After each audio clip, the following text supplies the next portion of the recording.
Hello guys, welcome to my new blog. અત્યારે અમે જઈ રહ્યા છીએ અમારા નેક્સ્ટ સ્પોટ એટલે કે હોટેલ કાર્ડમન સુધી. અને આ ભાઈ અમને સીધા ત્યાં ડ્રોપ કરી દેશે. અને અમારા જે ટેક્સી ડ્રાઈવર હતા એનો ક્રિસ્ટલવાળા જે ભાઈ અમારી સાથે હતા એ હજી અમારો લગેજ લઈને ઓલરેડી હોટેલ પર પહોંચી ગયા છે. અને આ ભાઈ અમને સીધા ત્યાં ડ્રોપ કરી દેશે. હજી ચાના બગીચાનો જ એરિયા ચાલે છે. આ જે નામ લખ્યું ને એવીટી એ કંપનીનું નામ છે કે જે કંપનીના ફાર્મિંગ છે આ બધા. આ પહેલાંના વિડીયોમાં તમને મેં વાત કરી હતી ને કે આ જમીન છે ચા જ્યાં વાવેલી છે બધી માઉન્ટેન્સ ઉપર, એ આખા સ્ટેટ્સની આ બધી જમીન ઉપર અંગ્રેજોનો હક છે. પ્રોફિટ એ લોકો પાસે છે કારણ કે એ ટાઈમની સરકારે સ્વતંત્રતા પછી તરત એવા એગ્રીમેન્ટ કરી દીધા હતા કે એમને 99 યર્સના લીઝ ઉપર આપી દીધા છે. જે 90 હવે એ 2047માં 2047માં એ પૂરું થાય છે લીઝ. પછી ગવર્મેન્ટ એમને લીઝ ઉપર નહીં આપે કારણ કે લીઝનું તો કંઈ ભાડું ના હોય અને આટલી બધી જમીનનું કેટલું પ્રોડક્શન થાય. આ બધું ચાનું ને કોસ્ટલી બધા મસાલા ચા જેટલું બી વાવે છે ત્યાં એ બધું પ્રોફિટ એ લોકોને જાય છે ત્યાં બેઠા બેઠા બોલો. અને જમીન આપણા લોકોની એ ટાઈમે શું કેવા ભાવમાં એમને લીઝ ઉપર આપ્યું હશે વિચારો તમે.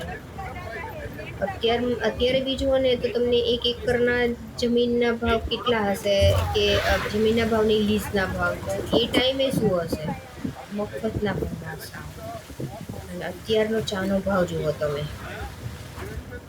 અહીંના લોકોના ભાગે ખાલી મજૂરી વર્ક જ છે. હવે તમને જો આ ડિટેલ્સ તમે લાસ્ટ વિડીયોમાં તમને આખી શેર કરી હતી, જો તમે ના જોયો એ વિડીયો આની પહેલાંના તો તમે ખાસ જોજો. બહુ મસ્ત વિડીયો છે ત્યાં એ બ્લોગ્સ મારા.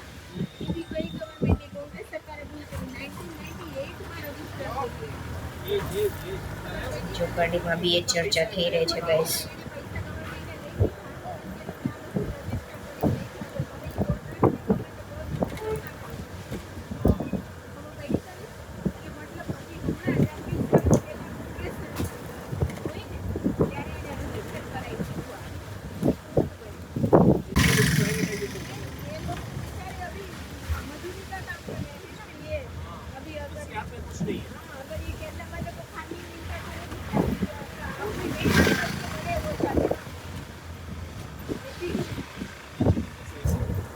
ખરેખર તો દેશ આઝાદ થયો જ ના કહેવાય. 1947માં જ્યારે આપણો દેશ આઝાદ થયો ત્યારે દેશ આઝાદ થયો તો પણ જમીન બધી હજી અંગ્રેજો પાસે જ છે, જે હજી ચા વાવીને પ્રોફિટ કમાય છે.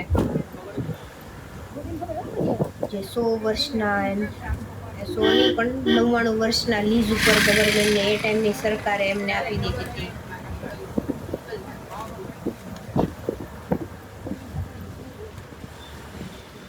એક નંબર વ્યૂ છે.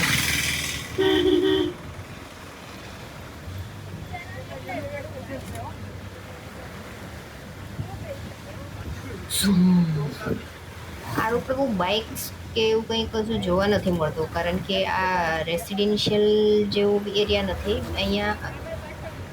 જે લેબર્સ હોય છે આના ગાર્ડનનો કામ એ જ રહે છે. કેટલો મસ્ત વરસાદ આવ્યો.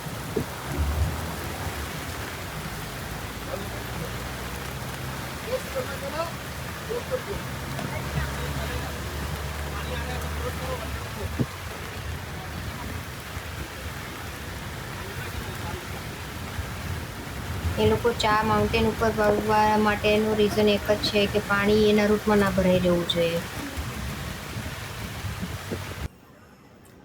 ગાઈઝ, ફાઇનલી અમે હોટેલ કાર્ડમમ ઉપર આવી ગયા છીએ. અને આ મારો રૂમ છે, જોઈ લો. આ જે તમને ખ્યાલ હોય તો મુથુટ ફાઇનાન્સ છે એમની હોટેલ્સ હોય છે. આ અહીંયા બારે બોર્ડ માર્યું હતું. સીધા અંધારું હતું એટલે બહુ બહારનું શૂટિંગ લેતી નથી કારણ કે કશું આમ બી ત્યાં દેખાતું નથી. નાઇટ વ્યૂ જે લાઇટિંગ હોય એની એ લોકોની એ સારો આવે પણ એ હવે જોઈએ પછી. लुक एट दिस, सब अच्छे से हैंगर्स भी दिए हुए हैं, अच्छी बात है. અને આ રૂમ છે અમારો. ચલો ફાઇન. જો ગાઈસ, હું ત્યાંથી ચાનું તોડીને લાવીને એ છે એનું લીવ્સ. મેં તમને બતાવ્યું હતું ને કે વચ્ચેની જે ફર્સ્ટ કળી જે છે એ વ્હાઈટ ટી માટે યુઝ થાય, પછી બે પાન છે એ બ્લેક ટી માટે, અને એ મશીનમાં પ્રોસેસ ના કરે, એને નેચરલી સનલાઇટમાં ડ્રાય કરે અને એનું પેકિંગ થાય. અને એ જનરલ માર્કેટમાં અવેલેબલ નથી. જો આ કળી 23,000ની કિલો, ખાલી દરેક ડાળીમાં એક જ હોય. એના ફર્સ્ટ પેલા બે પાન જે છે એ બ્લેક ટી, અને બાકી બધું જનરલ. કેટલી મસ્ત છે.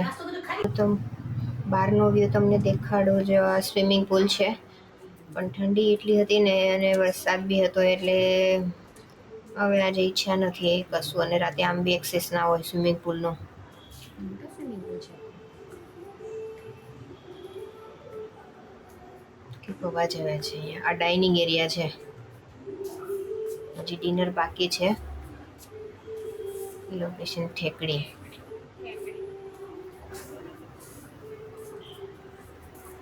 ઉપર કંઈક પ્રેક્ટિસ ચાલે છે.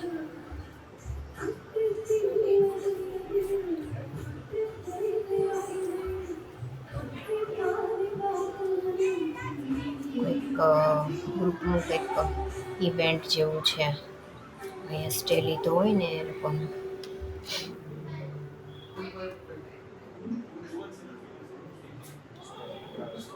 Dining area, waiting area. અહીંયા તો પેલા વોલ પર જે પેઇન્ટિંગ છે ને બદલે મસાલાની પિક્સ છે.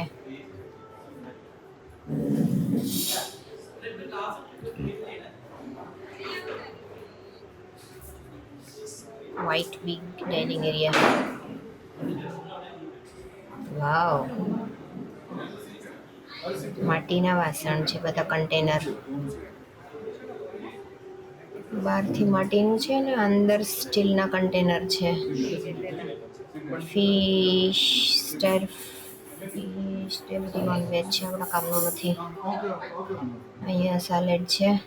અમુક સાલેડમાં જોવું પડે, એ લોકો એગ્સમાં ફ્રાઈડ કરે, તડકો આપેલો હોય. મારે એક બે વાર મિસ્ટેક થઈ ગયેલી, ખાધું નહોતું પણ ડીશમાં લઉં ત્યાં સ્મેલ આવી ગઈ એટલે પાછું મૂકી દીધું.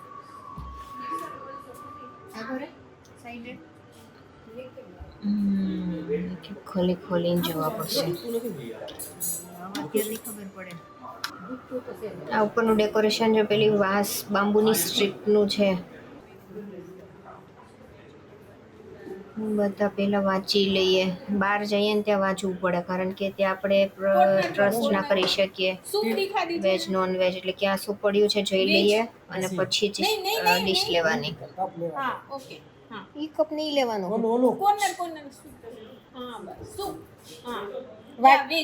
વાટકો બીજો લઈ, ઓલો છે ઓલા સૂપનો.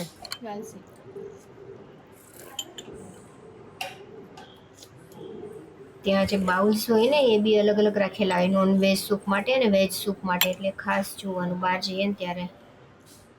This is my fruit dish.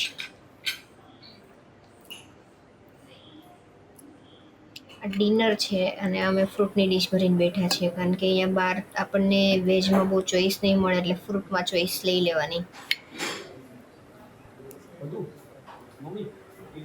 Okay guys, મારું ડિનર બતાવી દઉં. અને તમને જો ખરેખર વિડીયો લાગ્યો હોય તો don't forget two like this video and share. Channel subscribe કરવાનું ભૂલતા નહીં. આગળ હજી ઘણા સ્પોર્ટ્સ બાકી છે સારા, તો તમને વિડીયો જોવા મળશે. અને નળ જો કેટલો યુનિક છે.